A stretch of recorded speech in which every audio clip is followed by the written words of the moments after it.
इस संसार में प्रभु की भक्ति के अलावा मनुष्य जन्म का कोई ज्यादा अर्थ नहीं है, कोई फल नहीं प्राप्त किया। आप आए संसार में, जो आपके लिए निश्चित किया वो भोगा और चले गए, और नए पाप कर्म बना लिए अपने चित्त की वृत्ति से। किसी जीव को यदि जीवन में 50 लाख की प्राप्ति होनी है तो वो होगी, चाहे वो आराम से बैठे, चाहे वो पाप करे, चाहे पुण्य। पाप से जो लोग उस धन को कमाने की कोशिश करते हैं वो पाप को प्राप्त हो जाते हैं, और जो पुण्य में रहते हैं स्थित धर्म में, उनको पुण्य लगता है, और जो भगवान की भक्ति में लगे रहते हैं उनको भी जो प्राप्त जब जहां जैसे होना है होता ही है। इसलिए इस संसार को ज्यादा प्राप्त करने का कुछ कुछ ज्यादा झंझट नहीं है। कर्म जो हमें करने हैं कर लो, पहले प्रारब्ध बनाओ पाछे बनो शरीर, तुलसी चिंता छोड़ के क्यों ना भजे रघुबीर। तुलसीदास जी ने कहा कि चिंता छोड़ के रघुवीर को बस भज, कर्म जो करने हैं कर ले, लेकिन ज्यादा चिंता मत कर। अगर चिंता ही करनी है तो इस बात की कर कि ये जीवन बीता जा रहा है, मैंने गवा दिया है, ना प्रभु का नाम लिया, ना भजन किया, ना भक्ति योग में मैं चला, ना मुझे मार्ग मिला, मैं मार्ग पे भी नहीं चल पा रहा हूँ। अगर मार्ग मिल भी रहा है तो उस पे भी नहीं चल रहा हूँ, फालतू बातों की टेंशन ले रहा हूँ जो पहले से निश्चित है। इस संसार में सब कुछ पहले से निश्चित है, हम व्यर्थ ही उसके ऊपर चिंता कर रहे हैं। अगर निश्चित ना हो, अगर हमारे हाथ में ही सब कुछ हो तो हम कर ना लें, हमारी इच्छाएं पूरी हुए, 100 की 100% इच्छाएं हमारी पूरी हो, नहीं हो रही। सब इसी बात से परेशान है। हम एक इच्छा बनाते हैं, फिर उस इच्छा के पर चलते हैं, और जब वो इस इच्छा की ओर हम बढ़ते हैं तो हम भयभीत होते रहते हैं कि ये होगी कि नहीं होगी, कहीं कोई विघ्न ना आ जाए कोई। क्यों?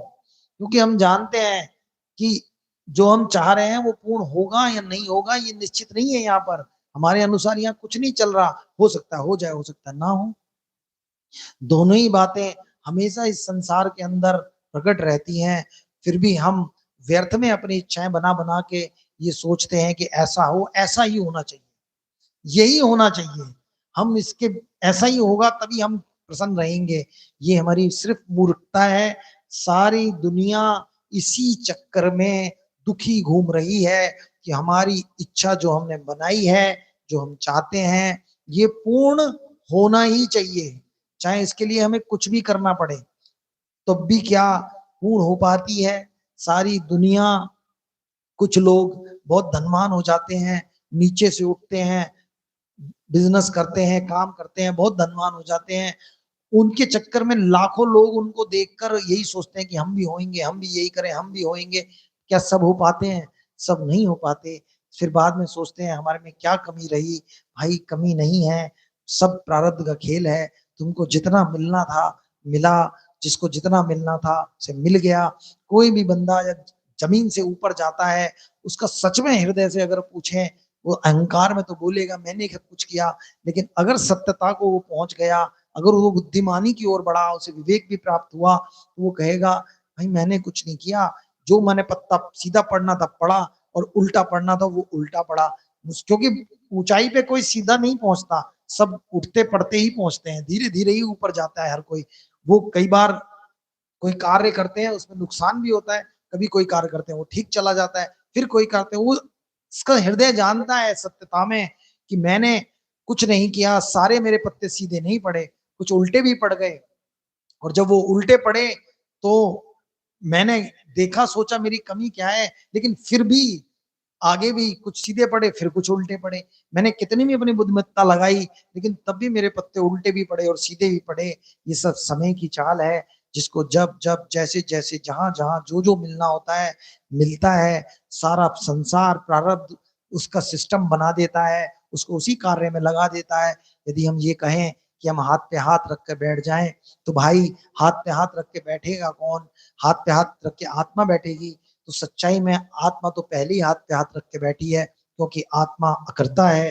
वेदों का ये उद्घोष है, हम दृष्टा हैं, साक्षी और अकर्ता मात्र हैं, हम कुछ करते ही नहीं। और वो जो माया, जो रजोगुण की माया जो सारे कार्य को कराती है, उसको हाथ पे हाथ रख के तुम रख नहीं सकते।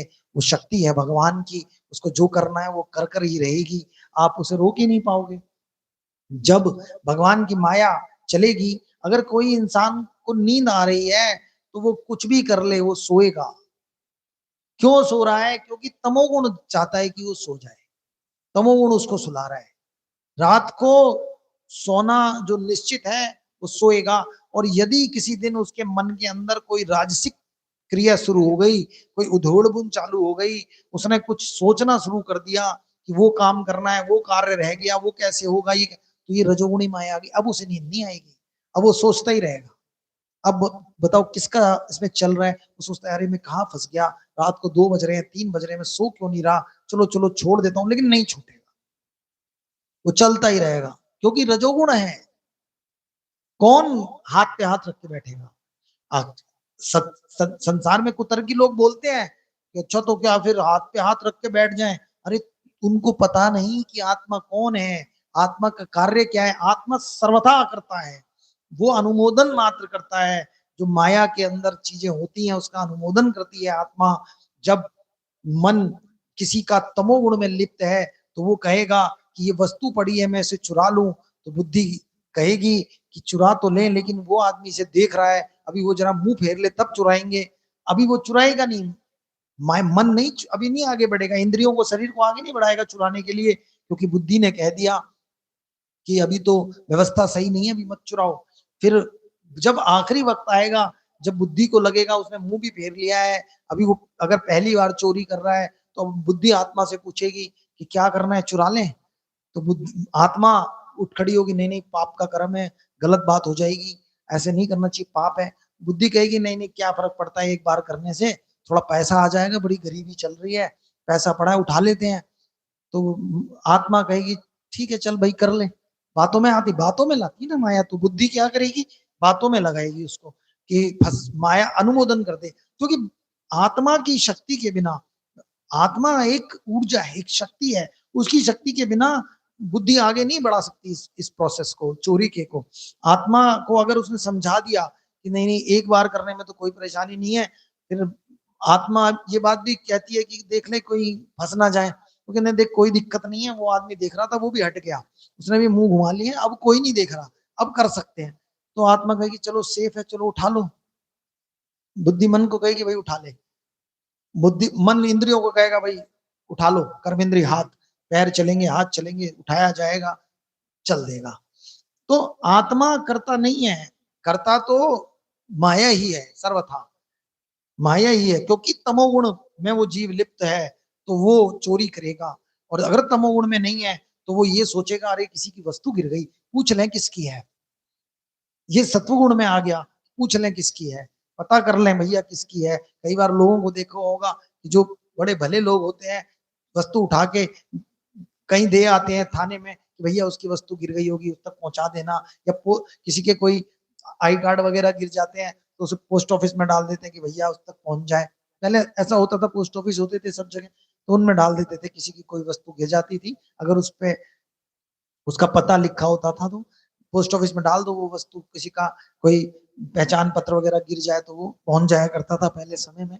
तो ये माया का खेल है। आप कुछ लोगों को देखते हो कि जो बड़े भले लोग होते हैं, सज्जन होते हैं, दूसरों का परोपकार कर रहे हैं, वो सतुगुण के कारण कर रहे हैं, वहां भी जीव करता है लेकिन उनको फल मिलेगा। क्योंकि देखो गुण कैसे बढ़ते हैं और घटते हैं, इसको यदि हम समझ जाएं तो हम इस खेल को अपने हिसाब से मोड़ सकते हैं। जीव करता है लेकिन संगति से गुण बढ़ते हैं, इस बात का याद रखना। हम जैसी संगति की ओर बढ़ा देंगे अपने मन को, अपनी बुद्धि को, अपने शरीर को, उसी तरह की माया इसके अंदर स्थित हो जाएगी। इसीलिए सत्संग की महिमा कही। यदि हमने अपने बुद्धि को, मन को, अपने शरीर को, इंद्रियों को सत्संग में लगाया, सत्पुरुषों के साथ लगाया, तो ये सात्विक हो जाएंगे और ये शुद्ध हो जाएंगे, और ये पुण्य कर्म और भक्ति के कर्मों में और अपने उद्धार, आत्मा भोग तो रही है ना दुख को, चाहे वो अकर्ता है, लेकिन जब पाप का फल मिलता है, जब शरीर को कष्ट होता है तो मन को कष्ट होता है, मन को कष्ट होता है तो बुद्धि को कष्ट होता है, बुद्धि को कष्ट होता है तो आत्मा उस कष्ट को मान लेती है, मेरा अहंकार के कारण, क्योंकि अहंकार से वो जुड़ा हुआ है। अगर बुद्धि को मन हट जाए, अगर बुद्धि से आत्मा हट जाए, अहंकार को स्वीकार ना करे, मेरा ना माने, तो जो कष्ट है उसको शरीर को वो तो होगा, लेकिन दुख हमें नहीं होगा। आप ये देखते होगे, जैसे मान लो हमारे शरीर में कोई कष्ट है, आज वो कष्ट है, हम बीमार हैं, तो हम पहले दिन में हमें कोई ऐसी बात नहीं है, चलो दवाई ले आते हैं, 2 दिन, 4 दिन, 5 दिन, 6 दिन, 10 दिन तक अगर वो कष्ट चलता रहे, अब हमें दुख शुरू हो जाएगा। या हमारे बच्चा को ही हो, सबसे आसान उदाहरण है, बच्चा है, बच्चा बीमार हो गया, पहले दिन बीमार हो गया, कोई बात नहीं भाई, दवाई दिला दो, सब ले जाएंगे डॉक्टर से, दवाई दिलाएंगे, आराम से हल्के में लेंगे, दिलाते रहेंगे, 2, 3, 4 दिन तक चलता रहेगा, कोई नहीं, दवाई खा लेंगे, कोई प्रॉब्लम है, वायरल है, 5, 7 दिन लगेंगे। अगर उसको होते होते अब 10 दिन हो गए, अब हमें दुख शुरू होगा, भय शुरू होगा, अरे ये ठीक नहीं हो रहा, अरे मर ना जाए, अरे कुछ हो ना जाए, अब ये दुख शुरू हुआ। कष्ट और दुख में ये अंतर है। ऐसे ही हमारा शरीर है, शरीर को कष्ट होगा, कष्ट हो, दवाई खाई, बीमारी है, दवाई ले लेंगे, लेकिन जब उसका दुख शुरू होगा कि बीमारी शायद लाइलाज हो गई है, अब ये मेरे पे हावी हो गई है, अब ये ठीक नहीं होगी, अब कैसे होगा, मैं मर ना जाऊं, कुछ हो ना जाए, इस तरह का भय उत्पन्न होता है, कहीं मैं मर ना जाऊं, कहीं कहीं कुछ ऐसी घटना ना घटित हो जाए, ये दुख है, ये दुख है, ये मन को होगा। शारीरिक कष्ट है, क्योंकि ये पापों का फल के रूप में हमारे शरीर पे कष्ट आ रहा है, तो आएगा, क्योंकि वो हमने जैसा कर्म किया वो हमें प्राप्त हो रहे हैं, सबको होते हैं, चाहे शारीरिक मानसिक जैसे भी कष्ट है। लेकिन भगवान की भक्ति से, सत्य को जानने से जो मानसिक पीड़ाएं हैं वो समाप्त हो जाती हैं। आप अपने जीवन के अंदर उठा के देखना, 99% हम मानसिक दुखों से परेशान रहते हैं, 1% हमारे को शारीरिक कष्ट आता है। बाकी देखो, उम्र का इसके अंदर बात हो सकती है, जैसे जैसे बुढ़ापा आएगा तो मानसिक और शारीरिक दोनों हो जाएंगे बराबर बराबर, लेकिन जितना उम्र कम होगी उतना शारीरिक कष्ट कम होगा और मानसिक ज्यादा होगा। लेकिन उस वक्त हम, अगर हम किसी बड़े बूढ़े से मिले, तो कहें मैं बड़ा परेशान हूँ, अरे यार शरीर अच्छा कट्टा है तेरा, सब चल रहा है, तू क्यों इतना परेशान है, या क्यों, देख हमारा तो शरीर नहीं चल रहा, हमारे देख यहाँ दर्द वहां दर्द, घुटने ये वो, तुम तो फालतू में परेशान घूम रहे हो, तुम इतने क्यों परेशान हो, भगवान की कृपा से है ना संसार में, पहला सुख निरोगी काया, दूसरा सुख पासो माया। हम नहीं समझते इस बात को, गरीब आदमी इस बात को नहीं समझेगा, पहला सुख निरोगी काया क्या होता है। उस अमीर आदमी से जाके पूछो जिसका शरीर पूरी तरह से रोगों में ग्रस्त है और उसके पास धन पड़ा हुआ है, लेकिन वो कुछ नहीं हो पा रहा उसका, उसको दुखी है, परेशान है। निरोगी काया प्रथम सुख है, ये बात। लेकिन जवानी में हम इधर उधर का मानसिक कष्ट ले लेके समझ नहीं पाते कि निरोगी काया हमारे लिए, और खान पान बिगाड़ कर, रहन सहन बिगाड़ कर, शरीर को जड़ बनाकर इसे बीमार अलग करते हैं हम धीरे धीरे। जैसे बड़े बूढ़े समझाते हैं, भाई ऐसा मत खाओ, इस तरह का मत खाओ, ऐसे मत रहो, शरीर को चला लो, दिन भर मत पड़े रहो, आलस में मत रहो, बैठे मत रहो, खराब हो जाएगा शरीर, देखो हमारा हो गया। हम नहीं मानेंगे जवानी में, हम अपनी मर्जी के हिसाब से चलते रहेंगे, और भी गंदी गंदी चीजें लोग खा लेते हैं, सिगरेट पीते हैं लोग, फेफड़े खराब करते हैं, गुटखा खा के मुंह खराब करते हैं, फिर बाद में परिणाम इतने बुरे उत्पन्न होते हैं उसकी वजह से। वो करते हैं ना जवानी में, मानते नहीं है ना, जवानी में हम करते हैं कि करेंगे, हम तो हम नहीं मानेंगे। अब किसी से कहो कि कोई आदमी यदि गुटखा खा रहा है, तो वो गुटखा उसके शरीर को ठीक तो करेगा ही नहीं, कुछ भला तो कर नहीं रहा, सब मना करेंगे भाई मत खा, लेकिन खाएगा, जबरदस्ती अपने आपको कष्ट में ले जाने की हम तैयारी कर रहे हैं, क्योंकि तमोगुण का यही काम है। तमोगुण जीवों को दुखों में और दुखों में और दुखों में डालकर ही दम लेता है, चाहे उसे कितना भी समझाओ, कुछ भी करो। यही बात है कि सत्ता का तकादा यही है कि माया ही सब कुछ करने वाली है। तो हमें परोपकार करना चाहिए, और परोपकार अगर सबसे बड़ा कोई है तो वो है जीवों को प्रभु के मार्ग पर लगाना, क्योंकि बाकी सारे परोपकार व्यर्थ हैं। आज उसको उसका भला कर सकते हैं, भूखे को खाना दे सकते हैं, लेकिन यदि आत्मशुद्धि हुई, आत्मोद्धार हुआ, सदा के लिए झंझट से कट जाएंगे, कोई झंझट सब खत्म हो जाएगा। कल्प वृक्ष के लोग हैं वहां वैकुंठ में भी, अगर जीव पहुंच गया, जो मांगो उसके नीचे खड़े होके प्राप्त होता है। यहाँ क्या किसी को भूखे को खाना, प्यासे को पानी पिलाकर एक दिन में हम क्या कर लेंगे। करना चाहिए यदि कोई मिल जाता है तो, लेकिन कोशिश ये करनी चाहिए कि जीव भगवान के मार्ग पे चलें, भगवान के हो जाएं। उनकी देखो, हम अगर ये सोचते हैं कि अपने परिवार के हम मुखिया हैं, अगर हम कल ना रहे तो हमारे बच्चों को कौन संभालेगा भाई। अगर वो भगवान की शरण में हुए, तीव्र भक्ति योग में हुए, तो प्रभु उनकी रक्षा करेंगे। ये विश्वास रख के चलो, कितना आराम है, मरने में भी आसानी होगी कि चलो कोई बात नहीं, जा रहे हैं तो क्या हुआ, हमारे बच्चे तो भगवान की शरण में हैं। इसलिए यदि भगवान का मार्ग मिले तो बच्चों को, परिवार को, सबको, जो भी समर्पित हो, दूर भी कोई समर्पित हो, उसको भी भगवान के मार्ग पे लगाना चाहिए, भगवान का भक्ति का मार्ग बताना चाहिए। जो लोग नहीं सुनना चाहते उनको नहीं बताना चाहिए, उनके आगे संकीर्तन करना चाहिए, क्योंकि संकीर्तन से धीरे धीरे उनके अंदर भगवान का नाम जाएगा। दोनों औषधियां चैतन्य महाप्रभु देकर गए हैं। ज्ञान की तो गंगा बहाई हुई है, भक्ति की गंगा बहाई हुई है। जो जीव सुने उसे सुनाओ, जो ना सुने संकीर्तन करो, भगवान नाम लो चौओर, कानों में जाएगा। हो सकता है हृदय का मल हट जाए संकीर्तन से, और धीरे धीरे धीरे जीव पवित्र हो जाए, और उसका मन इस ज्ञान को लेने के लिए तैयार हो जाए, अहंकार नीचे आ जाए और उसका उद्धार हो जाए। संकीर्तन की बहुत बड़ी महिमा है। भगवान चैतन्य महाप्रभु ने संकीर्तन क्या आंदोलन छेड़ा ही इसीलिए था कि जीव कलयुग के अति से गंदे, मंदमती, हम इस बात को सोच नहीं सकते कि कलयुग के जीव कितने गंदे हैं, क्योंकि हम सब इसी संसार में रह रहे हैं, ऐसे एक जैसे लोगों को देख रहे हैं, तो हमें ऐसा लगता है कि ऐसे ही होते होंगे।